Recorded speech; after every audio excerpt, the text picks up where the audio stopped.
Hi, this is Roman Slavinsky. I'm the founder and owner of A Tutoring. And in my episode on the Business Growth Architect Show, I will share several tips on how to empower your child and to create a positive atmosphere for this school year to counteract COVID learning loss. Welcome back, everyone. This is your host, Beate Chalet. Today, on our episode of the Business Growth Architect Show, we're going to be doing something a little bit different because today I have Roman Slavinsky with me. Roman, welcome to the show. Beate, thank you so much for having me. So, you are not exactly like a business growth expert, but you are somebody who helps people who want to grow their business dramatically by doing something that all of us who are parents need to have. For those of us who don't know who you are, please go ahead and introduce yourself. My name is Roman Slavinsky. I'm the founder and owner of A Tutoring. I am a private learning expert, and I work directly with families of school-age children to help them become empowered within their education and to erase all COVID-related learning loss. So one of the reasons I wanted to have you on the show is that I was a single parent, and I remember vividly how difficult it is when you are a working parent and then you have to stress out to make it to school on time. You got to pick up your kid, it's late, you have to do dinner, you have to make sure that they do homework. And I found that there's a lot of problems that occur. Can you take us through some of these things that you see when you work with kids and their parents of where things go wrong? Absolutely. So I'll give you an example. I spoke to a mom, we'll call her Mary, and she has a daughter that's in fourth grade. Well, just starting fourth grade this school year. And that means that when COVID hit, the daughter was in first grade. And now when I talk to her, she's really concerned because her daughter's starting off fourth grade. The teacher gave some expectations of what they're going to be learning and what's going to be expected of her child. She's like, oh my God, I feel like we're behind and I don't even know where to start. So for situations like this, we really advise parents to stick to our PACE method, which is to pause, assess, create, and then empower. So the most important thing right now during the first week or two of the school year is to have a long and thorough talk with your child about what's working and what's not, and to really have all of the information that the teacher is providing accessible and have a clear understanding of what it means.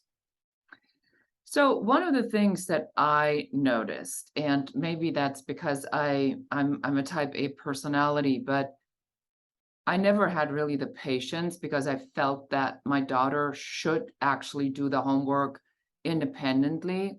I felt that that burden of checking on whether or not she does her homework shouldn't really exactly be on me. I mean, how do we get our children to have this work ethic of accountability for their own work? Because not everybody loves going to school, especially when they are behind or when there's an issue. They try to avoid it. So, what can you tell our listeners who are parents, who are stressed out? What is it that they should absolutely not be doing? And what is the one thing that they need to do immediately to help their kids? What a great question. So let's start off first with the one thing that you should not be doing. You should not be doing your child's homework for them just to get it done.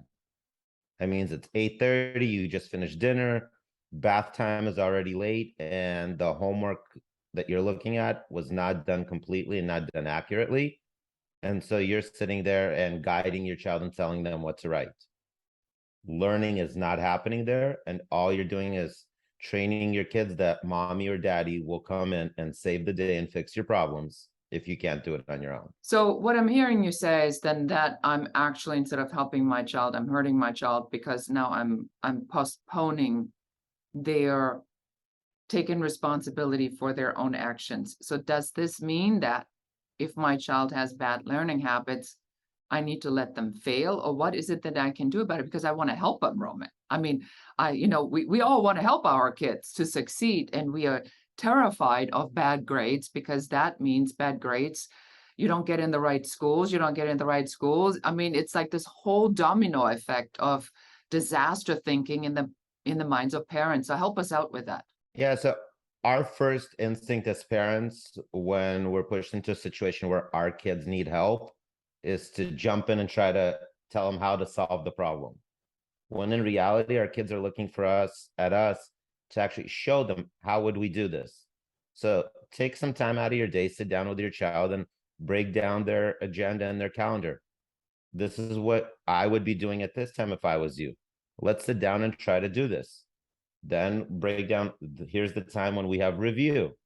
So really creating the space and the environment for your child to understand what has to happen. Due to COVID school closures, they really haven't had an opportunity to study in the same way, and they've had to redefine how they're productive. So is that like the number one strategy when you work with children and you help their parents as well, that you recommend is the method on how we have to overcome our desire to be Mr. or Mrs. Fix-It, and then instead position ourselves as a consultant almost, is what I'm hearing you say. Is that the strategy? Correct, but in the educational world, a consultant is actually a teacher. It's the person that would look at how you're doing work and say, hey, have you ever thought about approaching this problem this way? What about if we switch this problem and it sounded that way? How would you approach it then? Really enabling and empowering the child to come to the decisions and to the realizations on their own. You know, I really like this because I remember very vividly, and I don't think, I was really great at it. I mean, if I'm really honest, I probably sucked really bad at it. Full disclosure here, because in my world, as a strategic business consultant, stuff has to go really fast. So I don't have the patience. What would you say to somebody who, like me, is not exactly the patient kind?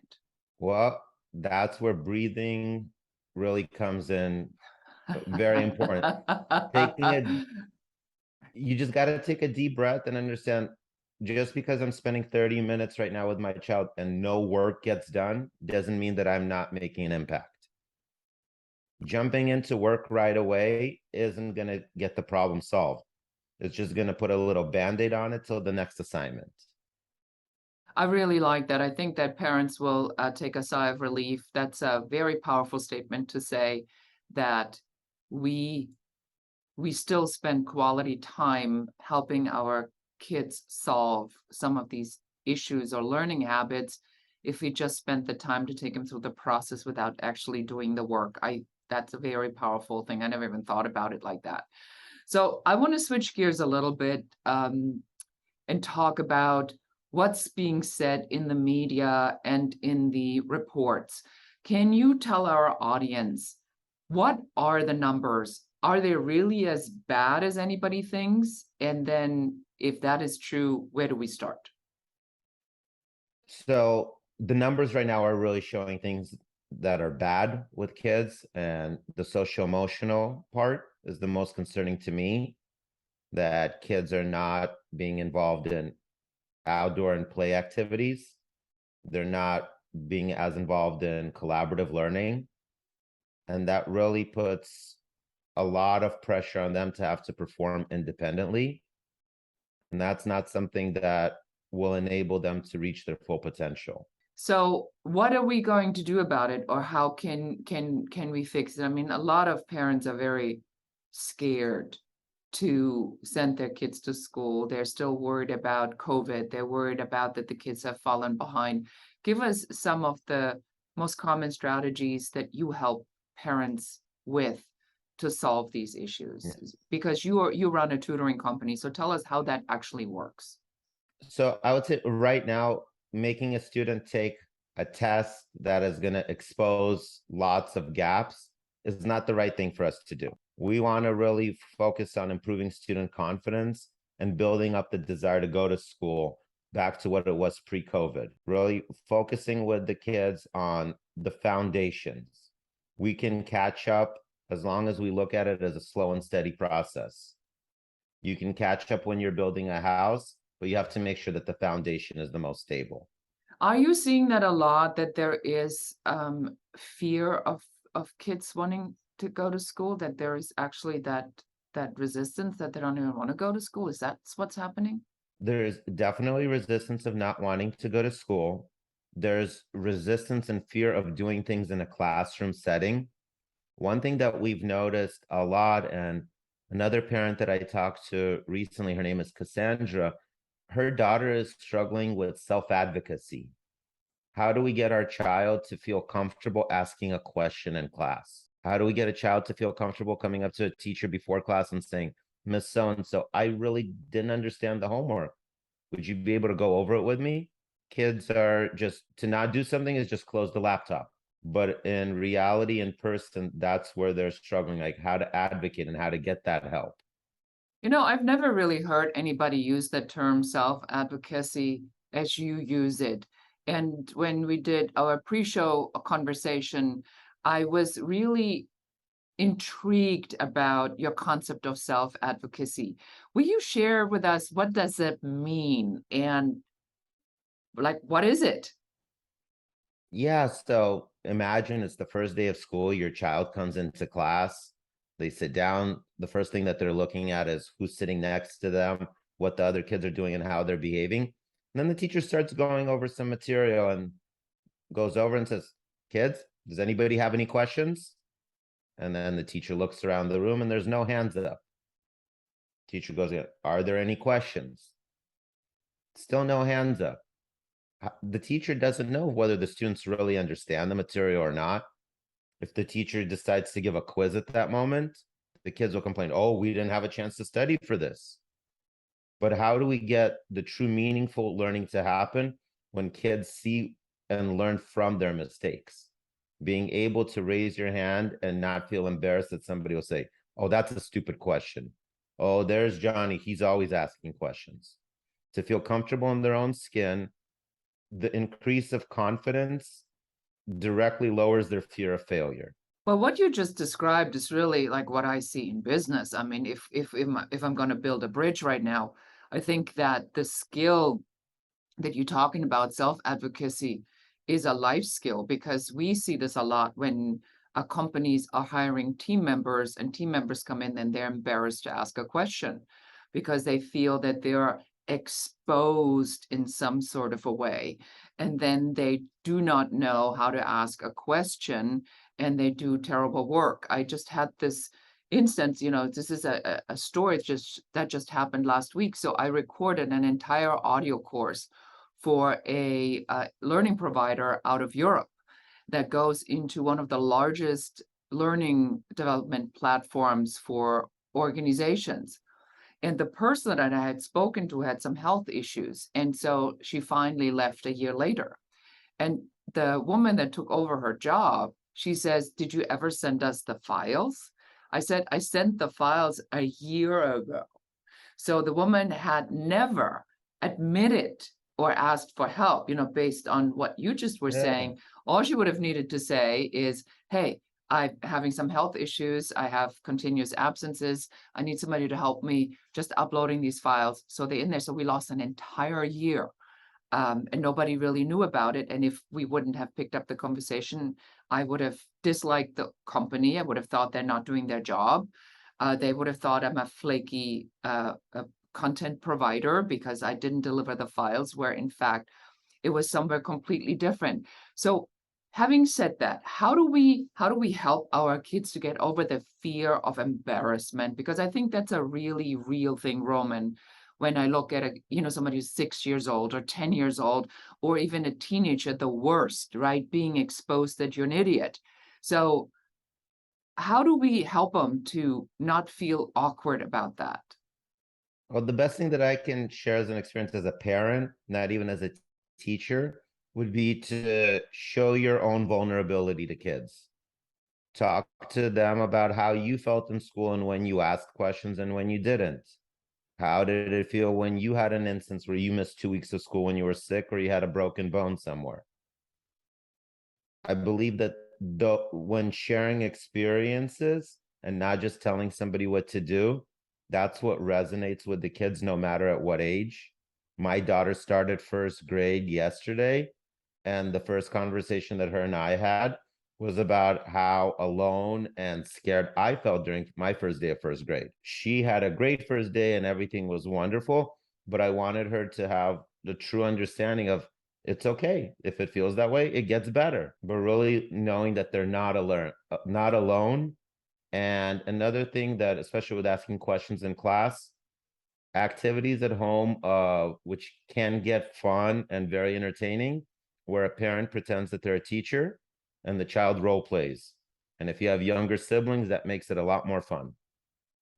I like that a lot. So basically, I'm hearing you say this again and again is communication, and it's a certain level of honesty from parents and experience shares where we as parents really go in and we tell the truth. We don't try to whitewash it. I mean, my mother is very old school, so when I went to school, my mother always told me the teacher has the power. So you better watch out, because if you mess up your relationship with a teacher, you're in big trouble. She always looked at teachers like as these high-powered authority figures that had all the power, and I didn't have any. So if we by any chance would have a listener or two that kind of believe that, what would you tell them? And you So, were a teacher yeah. yourself, right? So go ahead, tell us. So my personal belief on teaching, and I know a lot of my peers that are educators are the same way, we look at things as a round table. There's no sides. The parent, the teacher, all other school personnel, grandparents, everybody that's involved is all at that table. And our goal is to do what's in the child's best interest. No two kids learn the same way, and no two kids have had the same experiences. So if you can share things with your child's teacher about what's worked and not worked with your child, you're saving a teacher a lot of guesswork, and most likely you'll get to the results a lot quicker. So it takes a village, is what I'm hearing you say, to really have these conversations and the honesty, and then assume that the teacher is a partner and that the teacher has an interest in helping your child. I mean, the other thing we hear, I think, a lot is that certain teachers, as they get older, they might be looking more into retirement, they might not be as engaged. So teachers do also have different styles of teaching. So what is there a tip you can give us if we have some challenges with one teacher over another that will make us feel not powerless? Yeah, absolutely. So one thing that I can tell you is that there's different personalities out there in the world, and chances are your child will have some experiences with some extraordinary teachers, and some teachers that probably are looking at the calendar and seeing when's the retirement party happening. But the most important thing to do is to have your child be that child. And teachers became teachers for a reason, to want to help kids. So sometimes you'll have to do a little bit of extra work to prove to the teacher that you're really committed and you're not just that student that's looking out the window. Communicate, explain the reason. Like, I didn't do the homework here because my little sister was sick and we spent the evening in urgent care. I didn't do the homework because I was busy with something, and be honest about it. Owning up, I think, is a great lesson that kids have not experienced as much, because in the public school system, teachers have so many kids. Most of the time, they just take the student's word on it, and teachers are the first people that kids lie to. It's Yeah. the easiest. Well, anything to get out of getting a bad grade or getting a missing assignment mark. I mean, yes. I mean, I think we've all been there. Yeah, definitely. At least one. Exactly, at least once. Talk to me a little bit about, so if somebody now says, okay, so I understand your tutoring company, I'm very intrigued with the self-advocacy. How does it work? So if I now have listened to this interview and I say, I think I like this approach of the communication, the self-advocacy, the listening, and taking sort of that stress out. How would we go about working with you, and is there a particular method or process to it? Absolutely. So the first thing that I would tell your listeners is go to our website, wetutorathome.com/success. And we have lots of free features and tips and tricks that parents can use to really set themselves up for success with their kids for this school year. Secondly, our process requires a lot of active listening to kids and to teachers. If you look at the letters and the papers that get sent home from the teacher in the first week of school, they're very indicative of what the whole school year is going to be like. Teachers are very much creatures of habit, and that's why it's important to pay attention, because you can figure out ways how you can hack that teacher system. You'll know within the first month whether your teacher is going to give quizzes on Fridays and what they like to have turned in on Thursdays and in what color of a folder. And you'll get to see all their pet peeves right away. By being cognizant of that, we're able to mold ourselves to fit the requirements that the teacher's providing. And the most important part, it's either with the tutor or with the parent, it's showing the child how to study, what to do, and to share your experiences. Then afterwards, just sit back and watch your child grow. I love that. I wish somebody would have told me that there is a particular pattern a teacher has. I think that that's very empowering, because we always said we don't know if there's a quiz today, or if we're being tested on something. But if you say, well, most teachers are creatures of habit, and they only do it on like every Thursday, every other Thursday, and I kind of can relax the other 13 days and only worry about the one Thursday. I wished I would have had that or thought about it, or somebody would have told me. Very powerful. Because keep in mind, when your child is going to third grade, it's their first time in third grade. For your child's teacher, it's probably their 21st time in third grade. That's true. So there's no secrecy for them. They know exactly how that system works. It's just that I don't know how their system works. So I need to figure this out with my kid together, so that we can team up and be prepared for that. I really like that. So typically when somebody comes to you now and says, my kid's behind. So I looked at the statistics, Roman, and the statistics say that it is not uncommon to see an entire year of learning deficiency of where the kids should be and where the kids really are.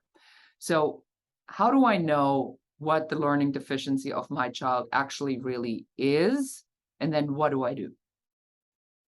So there's several different kinds of assessments that we can look at, some formative, some informal.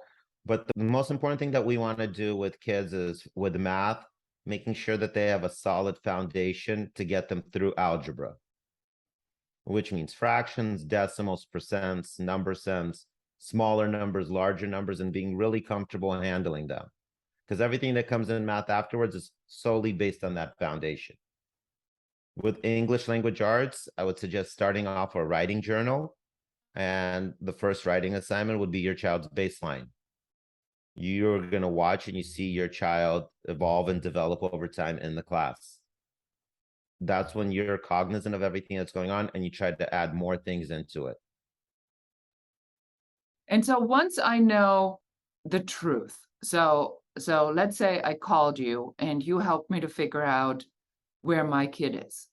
And now I see that the reading is good, writing not so good. My child answers in a couple of words instead of a paragraph. And my child is supposed to like now answer in a more comprehensive way.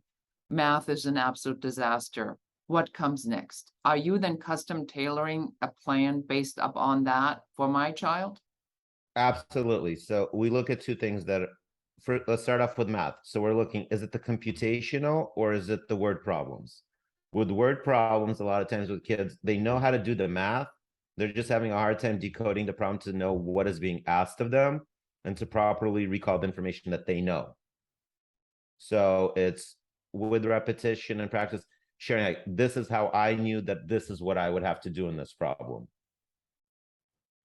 Secondly, with the writing, it really comes down to utilizing different kinds of graphic organizers, whether on paper or on a computer. There's lots of cool apps, and a regular Post-it or a notebook paper is great as well. They're called thinking maps or graphic organizers. Really breaking down ideas and having a thorough conversation after your child reads something, so that we know what they want to respond with, and they have to plan their writing. It's not just taking a piece of paper and a pencil and getting down to it, it's not a text message. We want to make sure that our thoughts are organized. And those are the things that we're teaching the child. How to best prepare. What's your pre-writing ritual? I read something. I had questions that I asked about it. And then I went through and I formulated how my response is going to go. Now I can start writing. That's very powerful.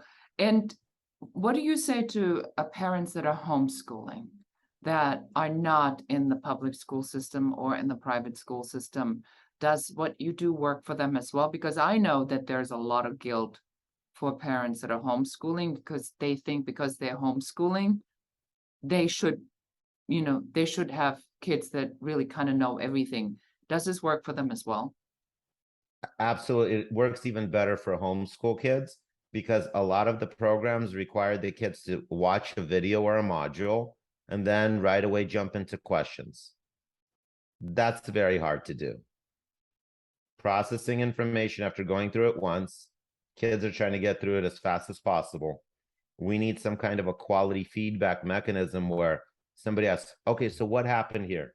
Can you explain it to me? To show you those genuine steps, like I know what's going on here, to allow for us to move forward. Otherwise, it kind of becomes like a glorified traffic school where they'll just click on the multiple choice questions till they get to the right answer. I got that. And do you have like maybe a success story or two for us, something that really warmed your heart, where you went, that is why we do what we do? Absolutely. So we have this student, his name is Caden. He's in 5th grade right now.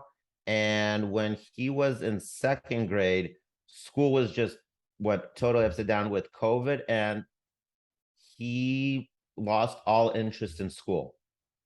He would not have his camera turned on when Zoom class was happening.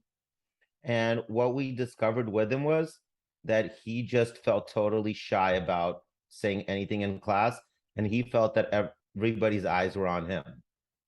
So what we did was we discovered that we're going to post a little photo of himself, and that's going to be on the camera screenshot, so it's not just a black screen. And we talked to the teacher about his concerns, and the teacher now sent him a private chat message letting him know, hey, Caden, I'm going to call on you in 2 minutes. By allowing the student to be a little bit more prepared, it boomed, his confidence boomed right away. Raise hand feature is up, starts advocating for himself. And then when coming back home, finishing school, not really coming home. Yeah, going in the other room, going in the kitchen, right? going onto the other screen to meet with the tutor, that sense of pride of, I was able to do this. This is what happened. Really got him to want to push forward. And we were able to have him in 3rd grade when they did the gifted identification test. He actually placed into the highly gifted program.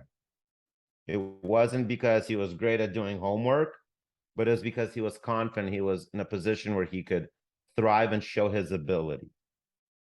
Oh, I really like that. So what I'm hearing you say again and again and again in our interview is that it really isn't this magic, massive sonic boom that happens, but it is a series of small pieces. It's me on how I react. It is me how I do share what I have experienced. It's my encouragement. It's my involvement of my family.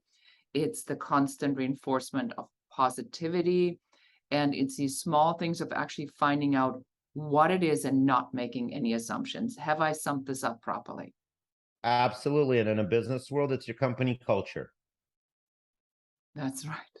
It's very much like a company culture. I love that. Thank you for that. So we hooked it kind of right back in there. So Roman, for somebody who wants to get in touch with you and hire you and have you help their family. Oh, one last question I wanted to ask you. Yeah. And I want you to answer this honestly to me. How much do you think does this boycott a family life if a child has trouble in school? Like, how big of a deal is it? It's big enough of a deal that it keeps parents up at night. And you'd be surprised at what time of day we get a large influx of submissions for people who want to ask questions about tutoring or talk about their child. It's typically after 10 p.m. when the kids are asleep and the parent is starting to think about what really happened at home, what led to the tears, what led to the conflict. Nobody wants to have a child that feels sad. You start blaming yourself. Parents always blame themselves. 100%. So let's give them your information so they can do something Yeah, about it. of course. Give us a call or a text, 818-850-6284, or check out our website, wetutorathome.com. Excellent. So thank you so much, Roman. This was an awesome interview about really what we did is we gave parents a strategy. So it fits right in, a strategy in how to have a peaceful home, how to be an advocate, how to help their child without taking over or fixing it. So thank you so much for being here, Roman. Thank you so much for having me. It's been great.